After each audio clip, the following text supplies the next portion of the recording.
শীতকালের এক সন্ধ্যায় দুই বন্ধু আরাফাত আর রায়হান ঢাকার এক পুরান বাড়িতে উঠল। এই বাড়িটা শহরের একটু নিরিবিলি এলাকায়, চারদিকে গাছগাছালিতে ঘেরা। দুজনেই ভাবল কয়েকদিন এখানেই থাকবে আর আরামের সময় কাটাবে। কিন্তু ওরা জানতো না, এই বাড়ির ভেতর একটা অদ্ভুত কাহিনী লুকিয়ে আছে। প্রথম দিন সবকিছু ঠিকঠাক লাগলো। বাড়ির সামনে ছোট একটা বাগান, পিছনে বড় গাছ। রাতে খাওয়া দাওয়া করে দুই বন্ধু ঘুমাতে গেল।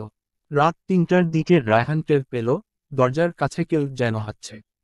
সে একটু উঠে তাকালো, কিন্তু কিছু দেখতে পেল না। আরাফাত তখন ঘুমাচ্ছিল। পরদিন সকালে রায়হান বলল, ভাই, কালকের রাতে কেমন যেন লাগছিল, দরজার কাছ থেকে আওয়াজ আসতেছে। আরাফাত হেসে বলল, তোর বেশি ভূতের গল্প দেখা ঠিক হবে না, পাগল। তবে দ্বিতীয় রাতেই ঘটনা আরো বাড়ল। রাত ৩:৩০টার দিকে হঠাৎ রান্নাঘরের ভেতর থেকে থালা বাসন পড়ার শব্দ এলো।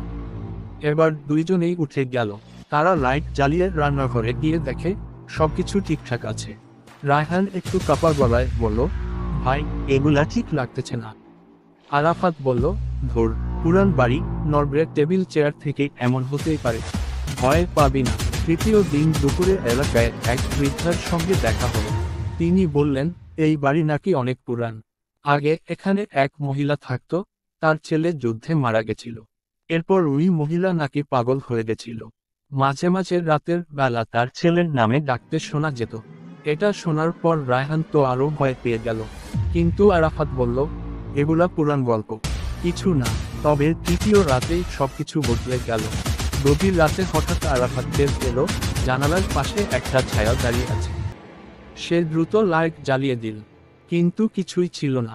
এরপর দুজনেই ঘর ছেড়ে পাশের রুমে গিয়ে বসে থাকলো, ভয়ে ঘুম আসল না। পরদিন সকালে তারা বাড়ি ছেড়ে চলে যাওয়ার সিদ্ধান্ত নিল। যাওয়ার সময় দরজার পাশে একটা পুরান ছবি দেখতে পেল।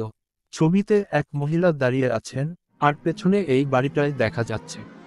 রায়হান বলল, এই মহিলা কি সেই বৃদ্ধা যার কথা শুনেছিলাম? আরাফাত বলল, যাই হোক ভাই, এই বাড়ি আর না। এরপর থেকে তারা আর কখনো ওই বাড়ির কথা মনে করতে চায়নি। তবে রায়হান এখনো মাঝে মধ্যে রাতে একা থাকলে কেমন যেন অস্বস্তি অনুভব করে।